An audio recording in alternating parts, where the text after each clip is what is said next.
With the tropical storm and earthquake over the weekend, you may be thinking about ways that you can stay safe and protect your possessions. We get advice from the experts. Plus, how you can go catch a movie at the theater for only $4. Sounds like a good deal. You're watching The Rundown. Hello, everyone. I'm Robin Winston. Many people in our mountain communities are cleaning up after Tropical Storm Hilary. Mudslides damaged several cabins in Seven Oaks in San Bernardino County. The storm dropped so much rain it turned normally small creeks into raging rivers. It sent mud and debris into nearby cabins. One homeowner says he got out in time, but his cabin was destroyed. The river starts to rise. What you hear and you feel are the boulders rolling, literally rolling down the river. It shook my place. It's a tough thing. It's been in the family for a long time. Another area hit hard was the low desert. The mud flow was so bad, more than 40 people were trapped in their homes in Cathedral City, just east of Palm Springs. City crews used bulldozers to clear the streets. A full power outage at a building of Adventist Health White Memorial Hospital impacted hundreds of patients. It also meant none of the life-saving medical devices are working for critical patients like premature babies. They had to be relocated to different medical facilities because many of them rely on life-saving medical devices like ventilators. Fire officials tell us there is no power generator at the hospital. During the blackout, one woman gave birth to a baby, so firefighters and doctors had to use battery-operated flashlights to help the new mom and her newborn. It's back to school for students in the Inglewood Unified School District. They were supposed to start Monday, but Tropical Storm Hilary extended their summer vacation for another day. The storm forced hundreds of thousands of students from all over Southern California to stay home, but they returned to class as well. That includes students in the LA Unified School District, Santa Clarita, Antelope Valley, and Pasadena. Did you feel it? A 3.9 earthquake rattled Ojai in Ventura County. That's the same area where a 5.1 quake struck on Sunday. We spoke to seismologist Lucy Jones, and she talked about precautions you and your family should take for these quakes. Well, one of the important things I did was make sure we don't put up actually, we don't anywhere have glass on top of pictures. We always use acrylic so that if they fall, we aren't going to be dealing with broken glass on the floor. And then especially like in the hallway where the kids would be going through to get to us, we made sure that there was never any glass in that area. And then just the basic ones, that the bookshelves get hooked to the wall, especially, the first ones we did were the ones that were near the kids' beds. Some homes and businesses were damaged in Sunday's quake, but Ventura County Fire tells us there are no reports of injuries or damage from this last quake early Tuesday morning. You've probably noticed gas prices going up. They've gone up now 30 days in a row. The average price for a gallon in LA County is $5.36. That's up 40 cents just in the last month. Orange County is $5.31 a gallon. It's a little less in Riverside and San Bernardino counties. We're paying about $1.50 more than the national average. Some experts believe prices will go down next month when fewer people are traveling. What a difference a day makes. Meteorologist Belinda Leon is now tracking sunshine and a warming trend. Hi everyone, the storm is gone, the sunshine returns. The weather will be drying out. You can put away the umbrellas for now.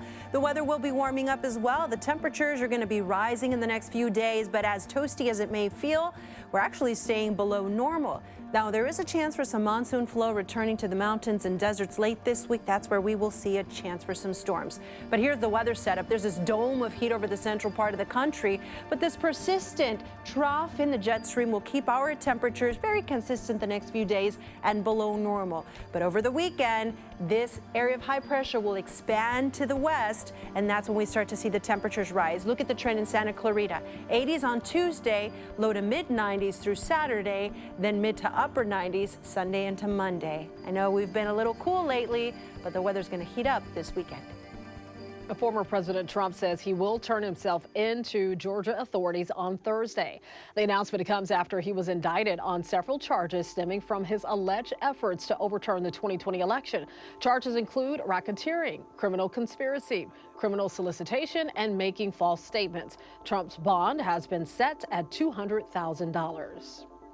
There's a new poll out. It shows more than half of Iowa Republicans believe Mr. Trump's claims that he actually won the 2020 election, even though there's no evidence of widespread election fraud. 41% of Republican voters in Iowa do not believe the former president's claims.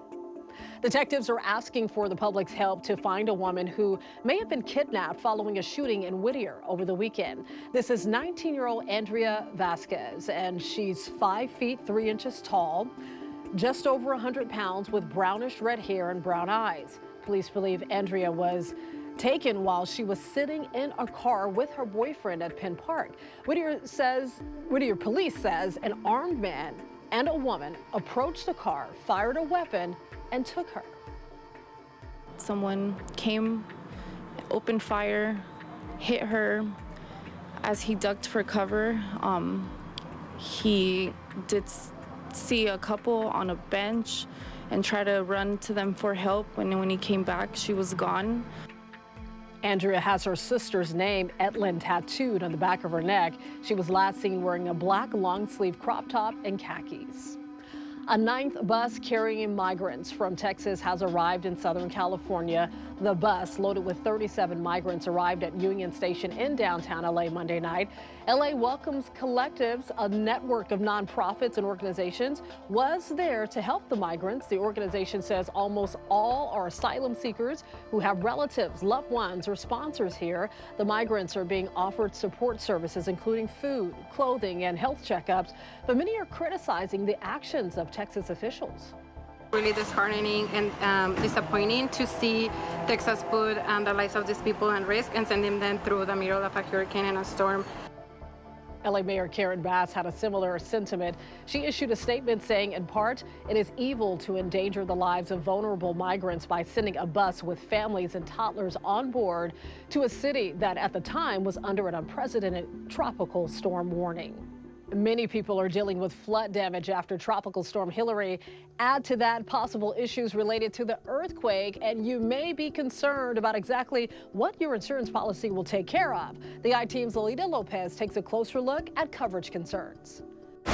When we have something as crazy as a tropical storm, it sure makes you wonder, am I covered for this? Janet Ruiz from the nonprofit group Insurance Information Institute is going to help walk us through what we should be aware of, starting with wind and storm damage, including fallen trees on your property. On a homeowner's policy, you're covered for wind. If it blows, shingles off, or a hole in your roof, or breaks your window, and water comes in, then that rain from above or, damage from above would be covered under your typical homeowner's insurance policy.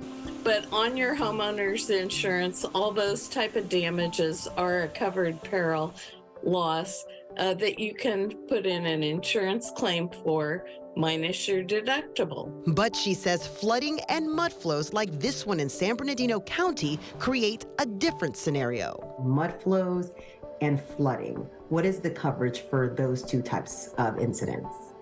So flood is not a covered loss on a homeowner's insurance. You have to have separate flood insurance policy.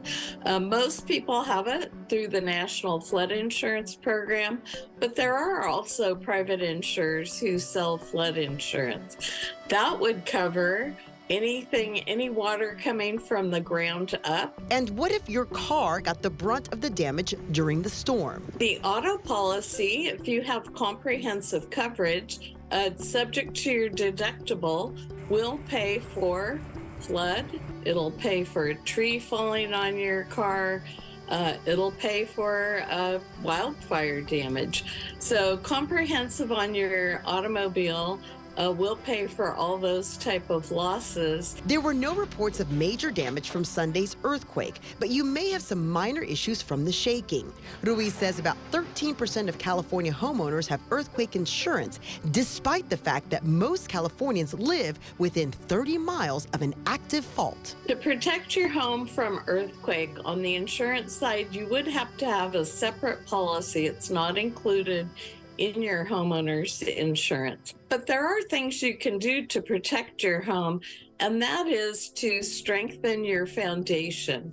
There's a great website by the California Earthquake Authority called Strengthen Your Home, and it shows you exactly how to do that. And renters, she says you can protect your belongings by having renter's insurance, and it likely covers additional living expenses if you are displaced. You would also need separate flood and earthquake insurance. For the I-Team, Lolita Lopez, NBC4 News. All right, here's a deal you might like. If there's a summer blockbuster you still haven't caught, you can see it this weekend for $4 at theaters nationwide. Theater owners have announced the second annual National Cinema Day this Sunday at more than 3,000 participating theaters, including leading chains like AMC and Regal. An estimated 8 million moviegoers attended last year's inaugural National Cinema Day. The discount deal turned into the highest attended day of the year for theaters. That means more money for popcorn. There are numerous reports that Rihanna gave birth to her second baby. Rihanna revealed her second pregnancy during her Super Bowl halftime performance in February. She showed off her baby bump during the show. Congratulations, allegedly. Well, watch how this young girl on a flight reacts during what is normally a routine procedure for passengers. We're choosing American Airlines. Okay. I got my seatbelt. Absolutely adorable. This toddler was convinced that the pilot was addressing her specifically on a recent flight. When he thanked passengers for choosing American Airlines, she responded, okay, and then made sure to say out loud that she had her seatbelt on. We're guessing she's staring at the overhead lights because that's where the mysterious voice is coming from. And I just love that she's focused, she's listening. I think us adults can learn a lot from that kid.